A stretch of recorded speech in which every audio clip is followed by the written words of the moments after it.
नमस्कार. आज आपण जरा वेगळ्या दिशेने वळूया.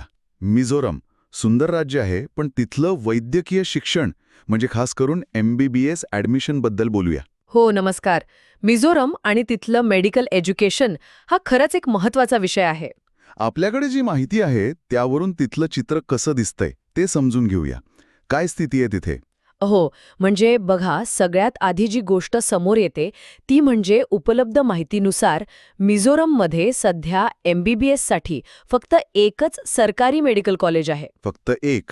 अच्छा. हो, त्यामुळे तिथली प्रवेश प्रक्रिया आणि संधी यावर त्याचा थेट परिणाम दिसतो. बरोबर. आणि हे कॉलेज म्हणजे जोराम मेडिकल कॉलेज ZMC, जे साधारण 2018 मध्ये सुरू झालंय, बरोबर? अगदी ZMC, आणि त्याची क्षमता 100 MBBS जागांची आहे. आणि विशेष म्हणजे खाजगी मेडिकल कॉलेज किंवा सरकारी डेंटल कॉलेज म्हणजे BDS साठी याचा काही उल्लेख नाहीये श्रोत्यांमध्ये. नाही, तसा उल्लेख नाहीये.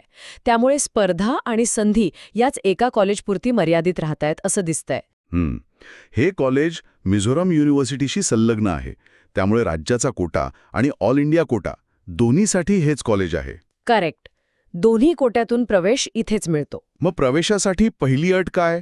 नीट UG. हो, national eligibility cum entrance test म्हणजे नीट UG ही परीक्षा पास होणं अनिवार्य आहे. ही तर राष्ट्रीय पातळीवरची गरज आहे. आणि प्रक्रिया राष्ट्रीय वैद्यकीय आयोगाच्या म्हणजे NMCच्या गाईडलाईन्सनुसारच चालते. हो, अगदी. NMCच्या नियमांना धरूनच सगळी प्रक्रिया होते. पात्रतेबद्दल काय? वय वगैरे? पात्रतेसाठी 31 डिसेंबर 2025 पर्यंत वय 17 वर्ष पूर्ण हवं. 12वी सायन्स म्हणजे फिजिक्स, केमिस्ट्री, बायोलॉजी, PCB ग्रुपमधून पास हवं. आणि इंग्रजी विषय पण गरजेचा आहे? हो, इंग्रजी पण एक विषय म्हणून हवा. उमेदवार भारतीय नागरिक असावा आणि सगळ्यात महत्त्वाचं, राज्याच्या कोट्यातून ॲडमिशन हवं असेल तर मिझोरमचं डोमिसाईल सर्टिफिकेट लागतं. म्हणजे तिथला रहिवासी पुरावा. ओके, मग येथे काउन्सिलिंगची प्रोसेस?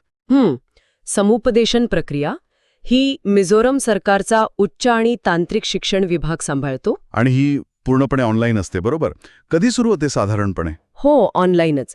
नीटचा निकाल लागल्यावर साधारणपणे जुलैच्या शेवटच्या आठवड्यात किंवा ऑगस्टच्या पहिल्या आठवड्यात रजिस्ट्रेशन सुरू होतं. याचे टप्पे काय काय आहेत मग?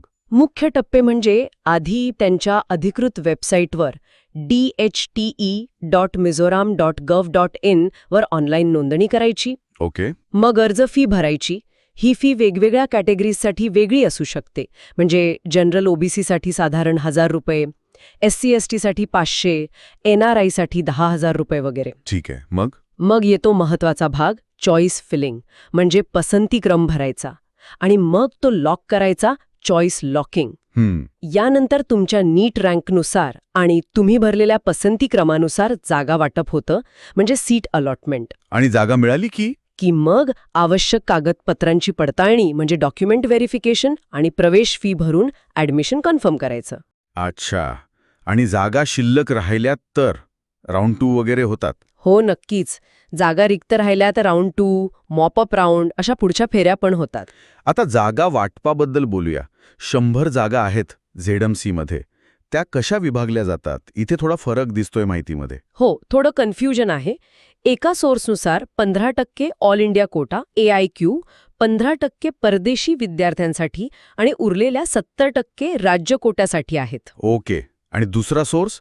दुसरा सोर्स म्हणतो की 15% AIQ आणि 85% राज्य कोटा. म्हणजे नक्की किती टक्केवारी आहे ह्यात थोडी अस्पष्टता आहे, पण राज्याचा वाटा नक्कीच मोठा आहे. हे नक्की. आणि मग या कोट्यांमध्ये आरक्षण कसं असतं? राज्य कोट्यासाठी मिझोरम सरकारचे नियम लागू होतात, म्हणजे त्यांच्या कॅटेगरी I, 2, 3 वगैरे ज्या असतील त्यानुसार. आणि ऑल इंडिया कोट्यासाठी? त्यासाठी केंद्राचे नियम. म्हणजे साधारणपणे SC साठी 15%, ST साठी 7.5%. याचा उल्लेख एका ठिकाणी नाहीये, पण सहसा असतो. OBC साठी 27%, EWS साठी 10%. आणि PWD साठी? 5% हॉरिझॉन्टल आरक्षण. बरोबर. PWD साठी 5% हॉरिझॉन्टल आरक्षण म्हणजे प्रत्येक उभ्या प्रवर्गात स्वतंत्रपणे लागू होतं. आता नीट कट ऑफ बद्दल काय माहिती आहे? तो तर दरवर्षी बदलतो? अगदी. 2025 साठी एक अंदाजित पात्रता पर्सेंटाईल आपण सांगू शकतो. जनरल EWS साठी 50th, SC ST OBC साठी 40th. आणि दिव्यांग उमेदवारांसाठी त्यांच्या संबंधित कॅटेगरीनुसार म्हणजे जनरल EWS PWD साठी 45th आणि SC ST OBC PWD साठी 40वे पर्सेंटाईल.